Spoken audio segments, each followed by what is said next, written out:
Doon po sa tanong po ninyo, kung ako po ang tatanungin, gusto ko po talaga sa platform ito, sa Netflix talaga. Kasi kung makikita nyo po, yung pelikula masyado pong makulay ang mga aksyon. Pero syempre po hanggang ngayon, nag-uusap pa po kami ng Viva, kami po ni Boss Vic. Gusto niya talaga sinihan. Pero makakarating din po kami sa agreement. Pero talagang ako, ayoko po kasi gusto ko talaga action eh. Naiinggit na po ako sa mga kapitbahay natin, yung katulad po ng Malaysia, ng Indonesia. Pag gumawa sila, talagang hard action. Walang pumipigil. Gusto ko po ganun. Makita din yung Pinoy martial arts. Kung napapansin niyo po kanina, pinakita namin yung Arnis Dimano, Eskrima, Kali. Siyempre po, kapag minsan gusto mo mapalabas sa sine pero hindi mo makukuha yung gusto mong cut gusto ko talaga mapakita yung action talaga. Okay po. Una po, gusto ko po ulit magpasalamat muna sa inyong lahat. At kung napansin niyo po, pagkatapos po nung pelikula, nandun yung pagbibigay pugay doon po sa mga unang direktor, kay Direk Eddie Rodriguez, kay Direk Bebong Osorio, at kay Julius Hidalgo, kay Mark Hill, kay Tats, kay Dick Israel, kay Ronaldo Valdez, opo, Tito Paquito Diaz, lahat po ng mga nagbigay ng kulay kay Bad Boy. Nagpapasalamat po tayo sa kanila. Tapos base rin sa reaksyon ng mga tao kanina habang nanonood, talagang okay ang reception. Ang tanong po ay, meron po bang Bad Boy 4? Ay, opo, meron na po. Katunayan po, hindi po may mga pag-uusap na po kami ni Dennis na may flashback siya, kaya huwag ka malungkot pa. Lahat ng pinag-usapan natin, matutuloy yun. Hindi, tsaka yung Bad Boy 4 naman, ang umpisa ng tomorrow po ang shooting, no? 8 o'clock po ang full time. Agad-agad. Yung Bad Boy 4 po kasi series po yun. Mahaba po yun. Wow, series. Mista? Mista? Ano Mista? Utang ko pa po yun kay Boss Vic, yung lista. Ay, Opo, lista 2. Opo, pero under negotiation pa po dahil si Kuya Romel po ang magdadala sa amin kay Daniel. last na lang, Senator. Base dun sa kwento, no, talagang niligtas nyo si Dennis. Nakaka-relate din po ba kayo na ganun ka rin po bang klaseng kaibigan na you will go out of your way for your friends, your loved ones? Para kay Dennis. Baka maimbestigahan tayo dyan. Siguro, basta, oo nga, nakakatakot yung tanong eh. Basta ang masasagot ko lang dyan, si Tatay Bal lahat ang nagturo sa akin. Thank you po. Thank you. That was Miss Ana Cerezo of ABS-CBN. Up next, we have Miss Aster Amoyo from TikTok, People's Journal, and PSN. Ako na pala yun. Good evening, magandang gabi sa inyo lahat. First of all, I'd like to congratulate everyone. Of course, lalong-lalo na yung bida, Bad Boy. Actually, Robin, nanghihinayang ako kasi pag sinabi mo, R16 to, di ba? R16, so ibig sabihin, 16 na nabang lang. R18 pala, sorry, because of the gory scenes, di ba? Hindi ka ba nanghihinayang kasi syempre malilimitahan yung mga fans mo na lalo na yung mga younger generation. Meron po kaming pinag-uusapan na pelikula naman po pambata. Opo, meron po kaming remake na pinag-uusapan po namin ni Kuya Romel. Baka siguro po ito po kasi recess kami ngayon. Baka makapag-shooting po ako, makapag-umpisa ako next week. Yung pong My Own Little Room ba? My Own Little Room? My Own Little Room. My Little Room. Ano po ito? Remake po ng pelikula ni Eddie Garcia, ni Tito Eddie, Rod Navarro, tsaka Jun Aristorenas. Yun po yung shooting po namin baka next week po. Yun po, pambata po yun. Ito po kasi pag action, tita, mahirap talaga mag-compromise kasi gusto namin ni Tatay Bal habulin talaga yung mga kapitbahay natin talaga eh. Yung Malaysia, Indonesia, Vietnam nga, gumawa na ng action. Medyo, tayo, ang paglarangan po ng martial arts, huwag nating kalimutan, ipinamana ni Bruce Lee ang Jeet Kune Do sa isang Pilipino. Ibig sabihin, nakita ni Bruce Lee na talagang mga Pinoy talaga, tayo talaga yung sa Asia, isa talaga sa martial arts. Kaya gusto po namin ni Tatay Bal buhayin talaga yung martial arts po natin. Mahirap po tita pagka nakakat eh. Bitin. Follow up lang, Robin. Sorry Senator Robin.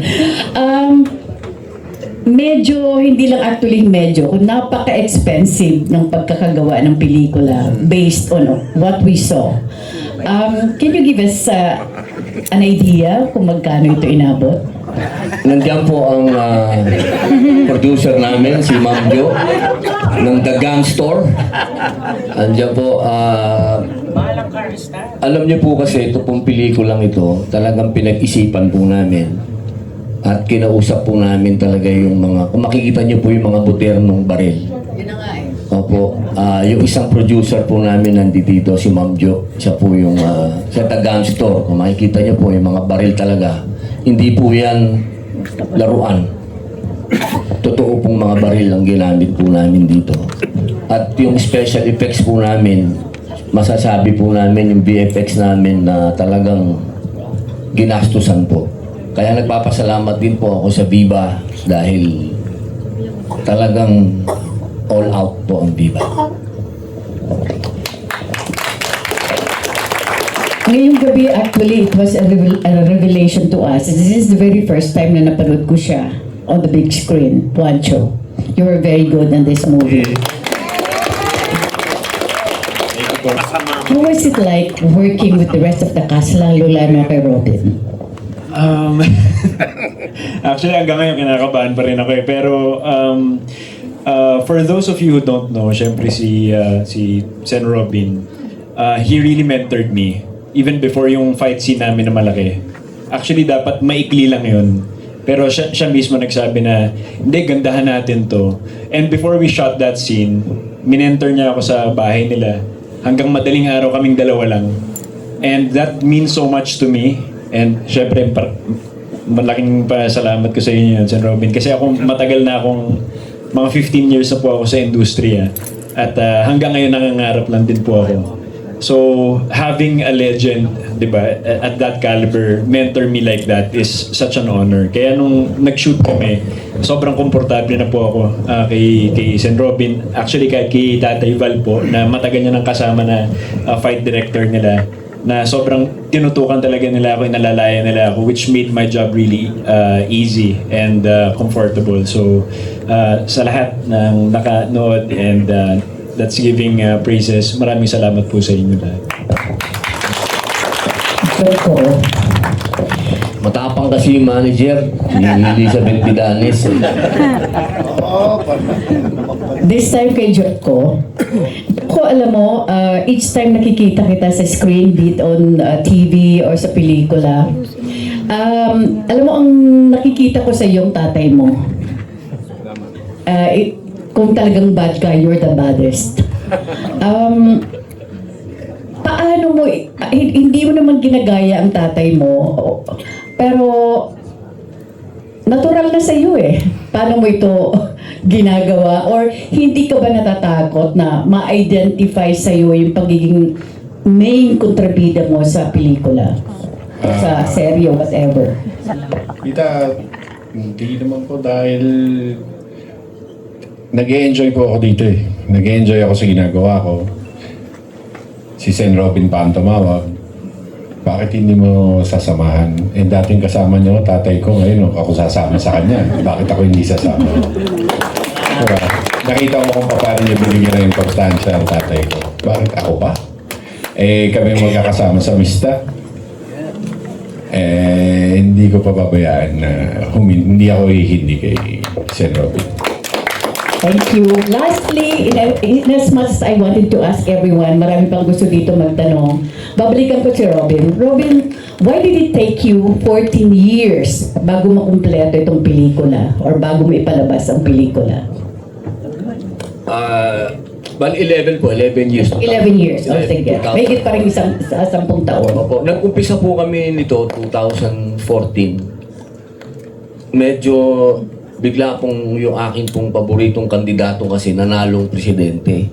Kaya nung nanalo po siyang presidente, 6 na taon po yun, masyado po kaming nag-concentrate sa kanya mula 2016 hanggang, alam ni Dennis yun, magkasama kami, hanggang 2022.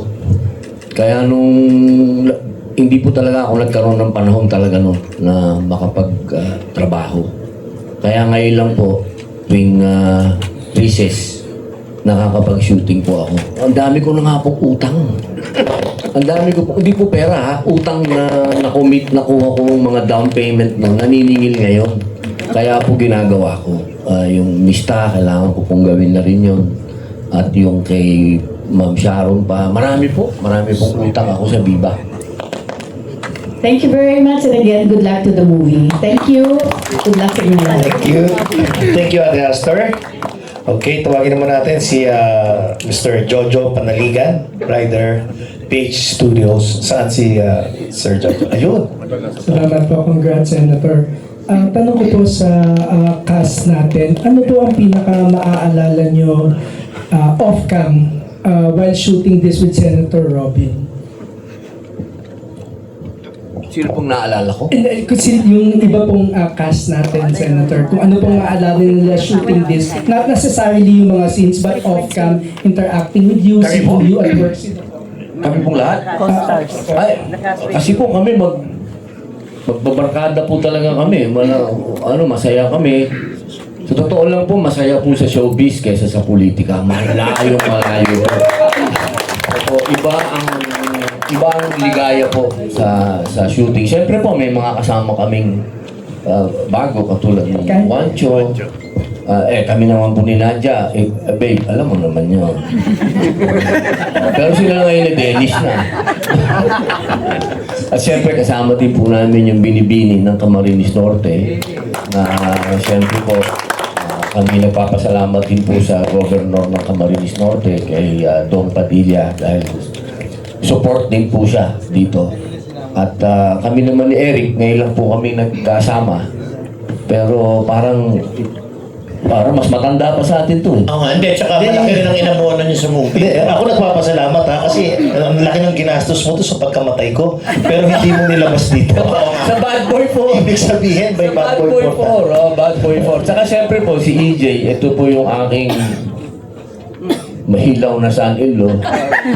Kaya tuwing may project ako, sinasama ko. Kasi hindi natuloy. Hindi man sila natuloy nung anak ko. Tatay na rin ako. Kaya po ganun.